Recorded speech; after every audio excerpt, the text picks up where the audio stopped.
Hi, Timothy Carlson here, and time for more classic hard rock and heavy metal on vinyl. One of my favorite bands of all time, of course, Blue Oyster Cult.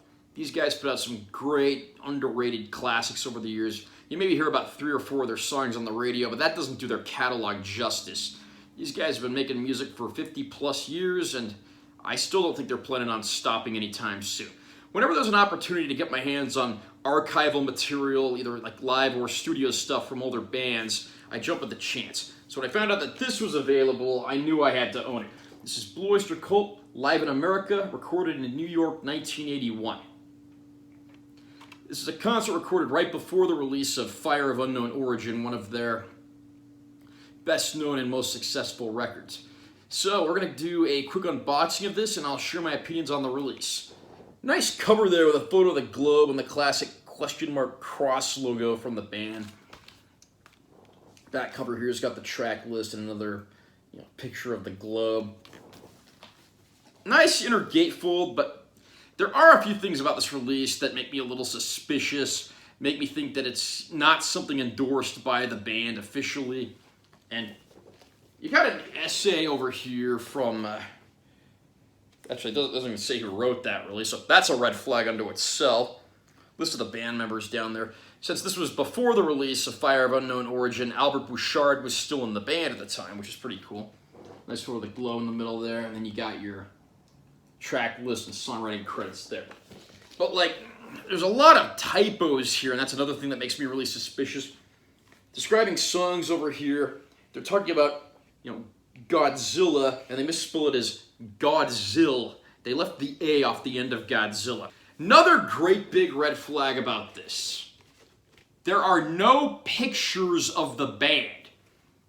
So that leads me to believe this was probably released by a company that, again, was doing this without the band's permission. I think this is a release that's not necessarily a bootleg, because I believe the label in question that released this probably had the rights to the concert, but the fact that there's no pictures of the band shows that this was done on the cheap, and that they obviously made no effort to secure quality photos, despite the fact that several of them out there do exist. Additionally, another red flag.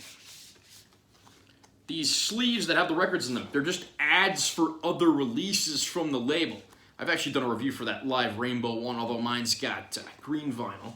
There is some cool stuff here, like there's a Dio release there, another rainbow one right there. Bad Company. You can look at this stuff here. I mean, there is some cool releases, but this really should have been more liner notes or photos of the band. And then the other side, again, kind of more of the same. Got some ads there for other releases from the company. There's also fine print along the side that has a more comprehensive list of stuff. And then right down here, more stuff pictured.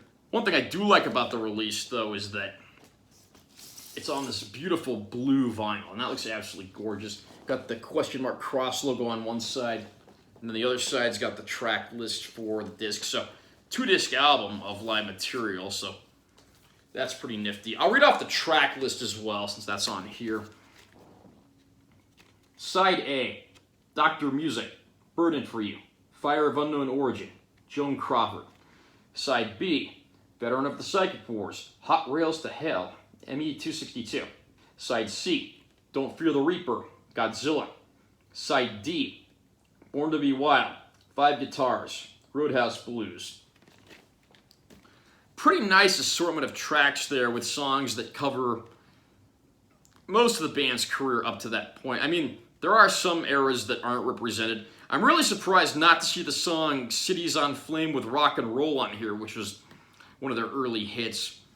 But overall, I would say it's a pretty solid set list. How does it actually sound?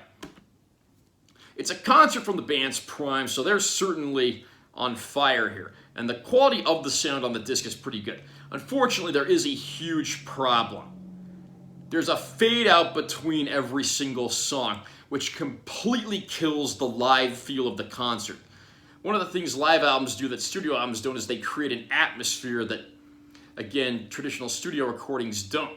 I mean, when you do this and you fade out between each track, you completely kill the vibe of the live record, and I can't believe they did that. I mean, I want the full experience here. I don't just want something that's been, edited like crazy. So, overall, I have very mixed feelings on this release. It's pretty obviously not a band-sanctioned product, even though the company who released it most likely did have the rights to do so. I mean, typos galore, no photos of the band, a lot of ads where there really should be, more liner notes and the like. So, good sounding concert, but I hate the fade outs between songs. I'm going to say give this one a look if you're a curious fan, but know what you're getting. And always be sure that you buy authorized Blue Oyster Cult releases to support the band. Those guys are in their 70s and they're still going strong, and they absolutely deserve every dollar that they can get from the fans. They're one of the bands that's actually, worthy and doing a damn good job still touring out there, where there's a lot of groups that are just trying to cling to life with mixed results. That said, Blue Oyster Cult remains one of my favorite groups of all time, and in fact, their latest studio record that came out last year is one of my favorites that they've ever done, and it was my favorite album of last year. Have you picked up this release from Blue Oyster Cult yet? What did you think? Comment down below and let me know what you think. Also, remember to subscribe to my channel because I'm always posting new videos, and give this one a like if you found it helpful. I'm Taylor T. Carlson. See you next time.